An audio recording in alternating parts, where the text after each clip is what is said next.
J'ai bientôt 30 ans, non, j'ai 29 ans.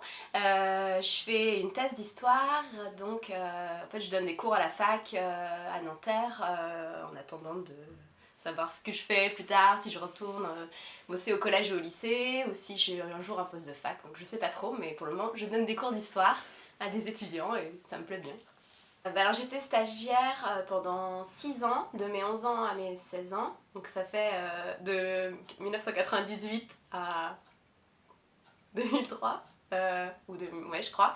Et puis voilà, et ensuite j'ai été animatrice à partir de mes 18 ans je pense, donc en 2006 jusqu'à 2013, puisque j'ai dû arrêter quand j'étais enceinte d'avoir ma petite fille. Et voilà, donc j'ai fait en tout, parce que quand j'étais animatrice, j'ai fait des fois les 2 stages, et le stage juillet et le stage d'août, je pense que j'ai fait à peu près 16 stages en tout.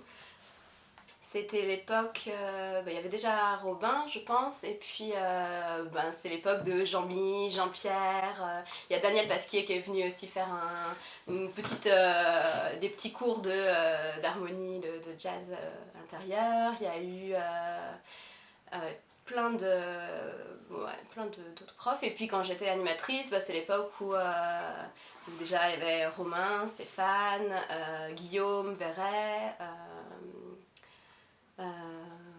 qui d'autre encore, c'est toujours l'époque de Jean-Mi, hein, Jean-Mi qui passe les âges et, Alors j'ai 2 souvenirs musicaux particulièrement. J'ai le souvenir de ma toute première impro, de mon premier jour, de mon premier stage. Je me rappelle parce que le premier jour, avant de faire les groupes fixes, on était dans des petits ateliers, on faisait des petits ateliers, et alors je me souviens plus qui l'a fait, j'avoue, mais le tout premier atelier que j'ai fait, on avait des photos de différentes choses devant nous, et il fallait qu'on choisisse une photo et qu'on exprime en jouant ce qu'on ressentait ou ce que la photo nous parlait. Et je me souviens que j'avais 11 ans et que j'avais jamais fait ce genre de choses, j'avais jamais eu l'idée qu'on pouvait exprimer quelque chose avec notre instrument, et ça c'est un souvenir vraiment hyper fort que j'ai.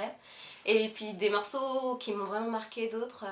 Je me rappelle que Jean-Pierre nous avait fait jouer le temps ne fait rien à l'affaire de Brassens dans la version jazz qui est trop bien, et c'est une chanson que je chante tout le temps, que j'adore encore maintenant.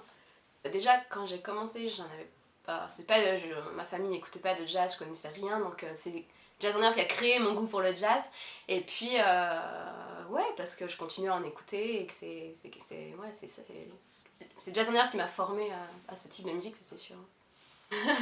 Oui, j'en écoute toujours. J'écoute plein d'autres choses, j'écoute beaucoup de musique du monde surtout, mais en fait qui reste aussi dans l'aspect aussi improvisé, aussi il y a plein de parentés. J'écoute plein de musique classique aussi, mais le jazz aussi, j'en écoute toujours. Oui, je joue encore. J'ai un groupe de musique klezmer, donc la musique juive des pays de l'Est. Depuis, j'ai commencé quand j'étais étudiante à Lyon, et ensuite à Paris, on a recréé un autre groupe, mais ouais, on joue, donc c'est la musique traditionnelle, mais qu'on réarrange, que chaque groupe réarrange. Ah, question facile. Jazz en herbe, c'est quoi pour moi? C'est énormément d'amour.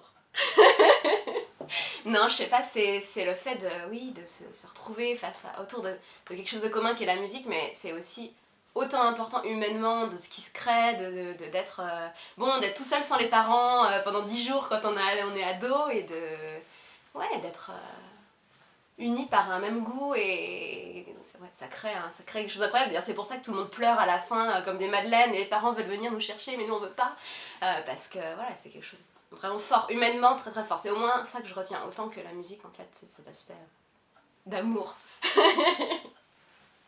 Déjà, et quelque chose que j'ai gardé, c'est l'envie de continuer, qui m'a fait passer le BAFA, devenir animatrice, pour prolonger justement cet aspect humain hyper fort qui fait qu'on n'a pas du tout envie d'arrêter.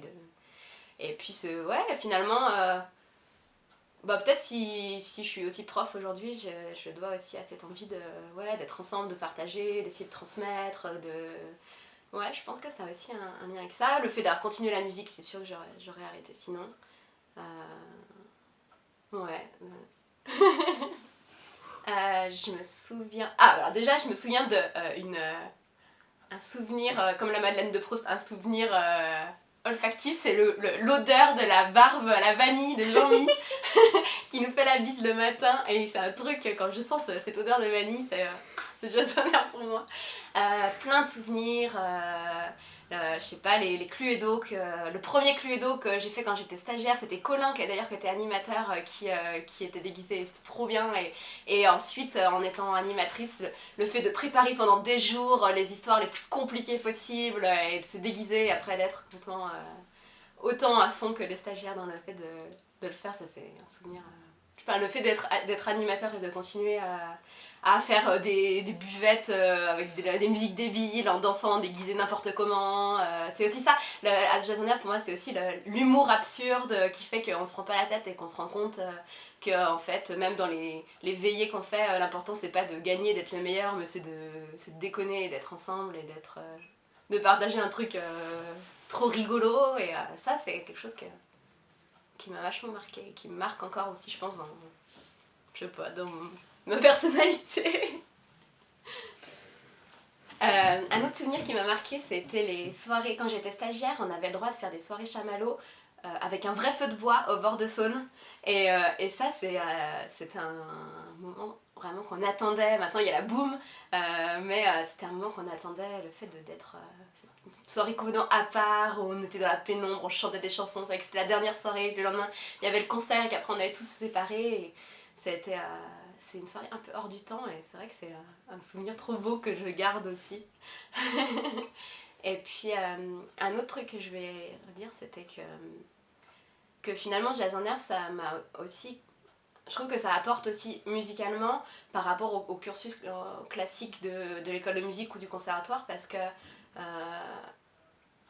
ça se fait vachement progresser dans ton instrument aussi, parce que t'as plus à suivre une partition, suivre des codes imposés, c'est toi justement qui exprime, qui apprend à... Voilà, c'est aussi intuitif, t'apprends à exprimer ce que tu veux exprimer toi avec ton instrument, et ça fait énormément grandir, je trouve, la maturité musicale.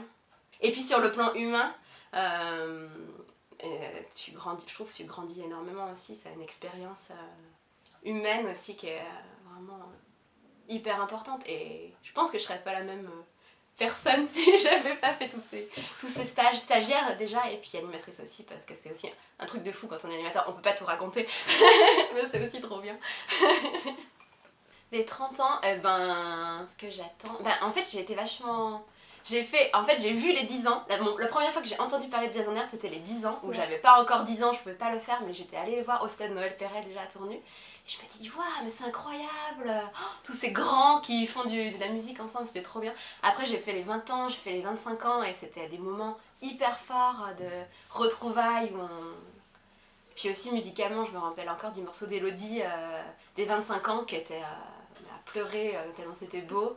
Et voilà, j'attends pour les 30 ans, je sais pas, sur le plan de tous se retrouver et faire la fête, et puis de vivre aussi musicalement quelque chose d'aussi intense que ce qu'on a pu vivre pendant toutes ces années de stage. Ouais, c'est trop bien. Il faut que ça continue encore longtemps.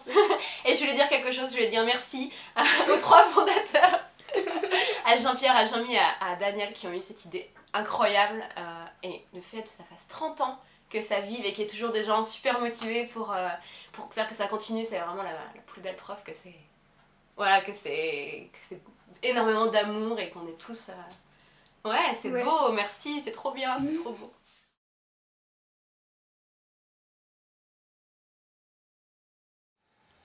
Et surtout, cœur, cœur, cœur!